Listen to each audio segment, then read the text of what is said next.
Don't like the move from Michael Thompson to offensive line because the defensive line has been the worst position for OU over the last couple of years. Yeah, Sean, that's actually a decent take, and I got mine on that, and I'm sure I'll have more to say about that in the coming days.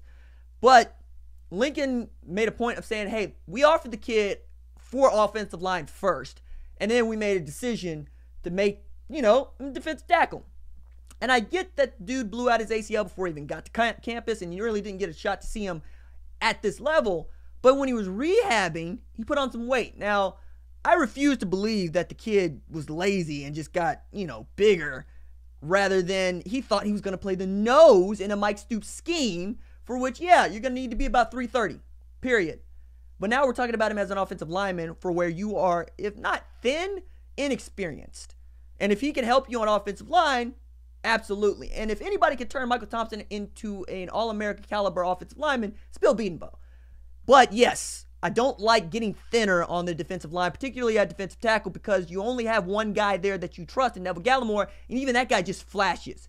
Dylan Falmatau, Marquise Overton, those guys got to step up. Troy James has to step up. Got to figure out which depth is at that position, because it's going to be critical no matter what scheme you run. Even if you want to run what Alex Grinch is calling Speed D, for which Lincoln Riley would not come up with a formation that he thought you would call it. Now, it's a 3-4, right? We know this, but I think that it's telling that he wouldn't just come out and say that, See what else we got in here. Another fake QB competition. He ain't fooling nobody. Amen to that. Unpopular opinion. Buki will be an All-American Oklahoma. That's not an unpopular opinion. That's my opinion. I think Buki got swag. I think Buki got style. I think Lincoln was really right to say, hey, the dude wasn't right since he didn't get blasted, but he did some blasting in the K-State game, and he came up, the worst for the wear. And apparently he wasn't right the rest of the season. And he played hurt for them to try to help them out in a position where they were just flat out didn't have a whole lot of depth. Now,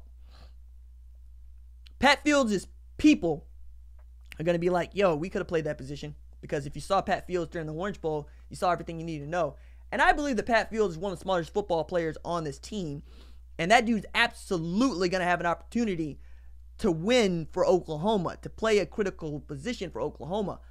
But I still think that Buki's going to have an opportunity to do that as well. It's just a matter of whether or not it's corner or nickel or free safety or whatever. I think that Buki has the goods, but I also want him to play corner because that's what the dude does. That's where he earned his 5-star status. Corner. Put him back. Let the kid go earn it. What's got in here? Who's the Matt? Been a fan for a few months now. Thanks for the content. Huge OU fan here that moved from Oklahoma to Alabama. I got you, fam. Enemy territory. Stand up. Appreciate that. Sean Stapleton. Is Redmond still having blood clot problems? Well, put it this way. He ain't participating in spring ball. And that's kind of, I got into that on the podcast as well. I don't know what to make of Jalen Redmond at this particular juncture, because the dude hadn't played a lot of football, and I get that his upside is tremendous, but I also don't want to necessarily give reps to a guy that ain't going to be healthy to play, because you got a lot of dudes that play the same position that he does that absolutely can help you.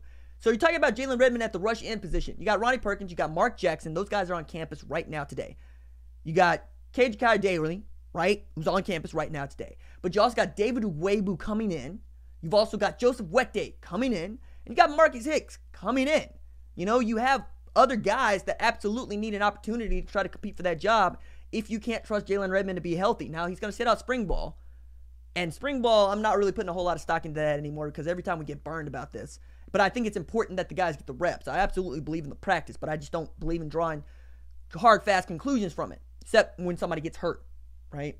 And that's what you're trying to prevent. You're trying to prevent some of these guys from getting hurt, so you're holding them out. Guys that Lincoln is holding out: Robert Barnes, Jordan Parker, Creed Humphrey, that's a big one, and also, of course, Jalen Redmond and Starlin Baldwin, who we haven't seen either, who's in that Michael Thompson camp of when are we going to get to see this guy play football? But to your point, I don't know. I can only say that the dude, he ain't healthy.